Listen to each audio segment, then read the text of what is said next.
नमस्कार। आज हम लोग एक ऐसे विषय पर चर्चा करेंगे कि जो प्रकृति के द्वारा बिल्कुल ही सामान्य है, नेचुरल तरीके से होता है, लेकिन हम इंसान उसे अननेचुरल बना दिए, असामान्य बना दिए हैं। तो हम चर्चा करते हैं सामान्य प्रसव यानी नॉर्मल डिलीवरी, जो कि इंसान नहीं जीव जंतु सभी को होता है और बिल्कुल 100% नेचुरल है। उसमें कोई कॉम्प्लिकेशन नहीं होता है, कभी कभार किसी को हो जाते हैं। तो इसको हम और सामान्य, जैसे प्रकृति जो हमें दी है उसको और सामान्य करने के लिए कुछ हमें भी सावधानियां बरतनी पड़ती है। तो सबसे जरूरी चीज आता है पहले भोजन, जो हम शरीर को चलाने के लिए भोजन लेते हैं, तो वो हमारा बिल्कुल ही सामान्य हो, ज्यादा पौष्टिक हो, उसमें पाचक हो, और सबसे ज्यादा जरूरी होता है कि हम फाइबर ज्यादा लें। साग सब्जी, फल, जूस और सारे भोजन हम कर सकते हैं, बस थोड़ा सा जो थोड़ा तला भुना ज्यादा होता है, मिर्च मसाला, इसी का हम परहेज करते हैं और सब कुछ हम खा सकते हैं।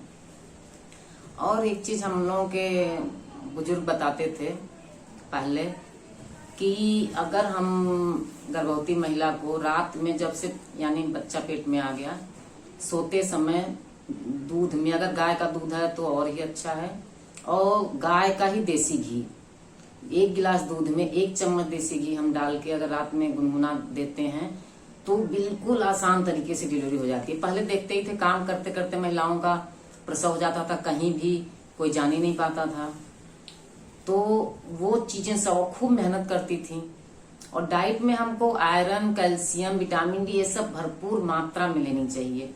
जैसे दूध से बनी चीजें, हरे साग सब्जी, और कुछ प्रोटीन के लिए हमको, और आजकल ये प्रोटीन के लिए सोयाबीन, दालें, ये सब चीजें जरूरी है। नहीं आपका दाल खाने का मन और दाल का पानी पी लीजिए घी डाल के, वो भी दिया जाता था गांव में, दाल में घी डाल डाल के पिलाया जाता था।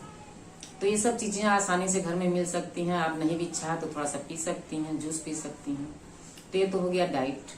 और असली मेन चीज होती है शारीरिक। जैसे हमारा शरीर पेल्विस तैयार है उस समय बच्चे को नॉर्मल तरीके से पुश करने के लिए, उसके लिए हमें मेहनत की जरूरत होती है, शारीरिक क्रियाएं ज्यादा होनी चाहिए।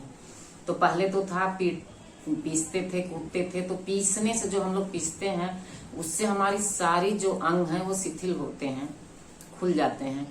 तो वो बहुत अच्छी प्रक्रिया थी। और भी सिलबट्टे चलाते थे, आटा गूंथते थे, रोटी बना, बहुत सारा काम होता था ऐसा कि इसलिए कोई एक्सरसाइज की जरूरत किसी को नहीं पड़ती थी। यानी नेचुरल डिलीवरी और नेचुरल वर्क भी वैसे ही होता था, तो किसी को कुछ जरूरत नहीं होती थी। और खान पान भी नेचुरल होता था, कुछ मिलावटी आजकल की तरह नहीं, खाद पानी का नहीं, गोबर से बनता था। तो सब चीज हमको नेचुरल ही मिलता था। तो अब हमें थोड़ा सा एक्सरसाइज की जरूरत पड़ती है। और मानसिक स्तर भी हमको बहुत अच्छा, डिप्रेशन में नहीं जाना चाहिए, खुश रहना चाहिए। तो मानसिक स्तर के लिए प्राणायाम हमें करना चाहिए। सारे प्राणायाम हम इसमें कर सकते हैं। और व्यायाम में हम कुछ दिन तक, जब तक बहुत बड़ा पेट नहीं निकल रहा, सूर्य नमस्कार भी कर सकते हैं, लेकिन वो अपने एक्सपर्ट की देखरेख में। सब लोग ना करें, कोई गलत कर दें तो भी नुकसान हो जाए। लेकिन जो सब कर सकते हैं, सूक्ष्म व्यायाम सभी कर सकते हैं। और वो तितली आसन, बटरफ्लाई जिसको कहते हैं, वो भी सब करें, क्योंकि उसमें वो बहुत सहायक होता है। सूक्ष्म व्यायाम में ही वो तितली आसन भी आता है, लेकिन अलग से भी उसको 50 से 100 बार कर सकते हैं, क्योंकि ये हमारा पेल्विस, उसको जब करते हैं ऐसे ऐसे तो खुलता है, वो ढीला होता है।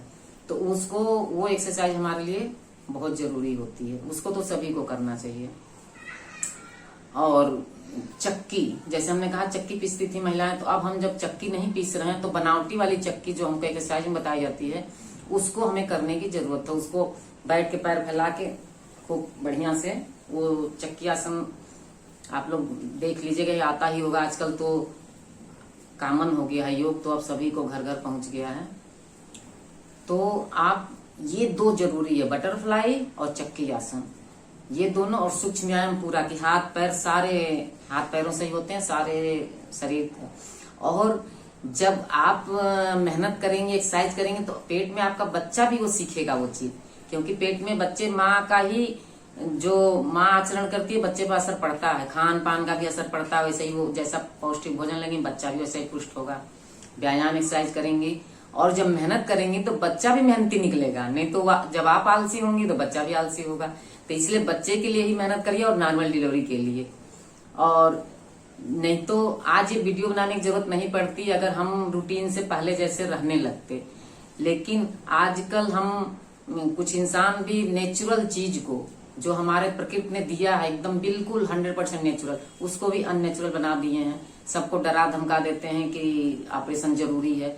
तो कुछ केसेज में जैसे कॉम्प्लिकेशन कुछ हो गया, बच्चा आड़ा तिरछा हो गया या पानी पूरा का पूरा निकल गया, कुछ ऐसी चीजें होती हैं जिसमें अब बच्चा पानी निकल गया तो बच्चे को तकलीफ होने लगती है, या आपका प्लेसेंटा फूट गया, कुछ बहुत सारे कॉम्प्लिकेशन डॉक्टर जानती हैं कि कुछ तो पहले के डॉक्टर यही करते थे, जब बहुत कॉम्प्लिकेशन होता तभी ऑपरेशन करते थे। अब जो है आदमी को लालच आ गई है, थोड़े से पैसे के लिए आदमी अपना सीजर, और हम भी डॉक्टर की ही गलती नहीं, हमारी भी है कि हम चाहते हैं दर्द न सहना पड़े और ऑपरेशन से बच्चा निकल जाए। तो ये दोनों तरफ से अब ये चीजें हो रही हैं। तो अब सामान्य हो गया है ऑपरेशन, तो ऑपरेशन से बचना चाहिए।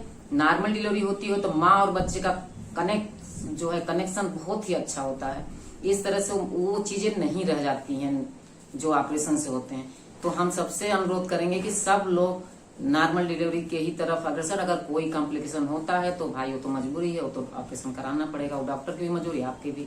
लेकिन हम डॉक्टरों से भी कहना चाहेंगे कि वो ज्यादा से ज्यादा नॉर्मल डिलीवरी की तरफ पुश करें सबको, और जनता भी, हम आप भी नॉर्मल डिलीवरी ही चाहें। तो इसी के साथ हम अपनी वाणी को विराम देते हैं। आप लोग भी खुश रहिए, मस्त रहिए, स्वस्थ रहिए।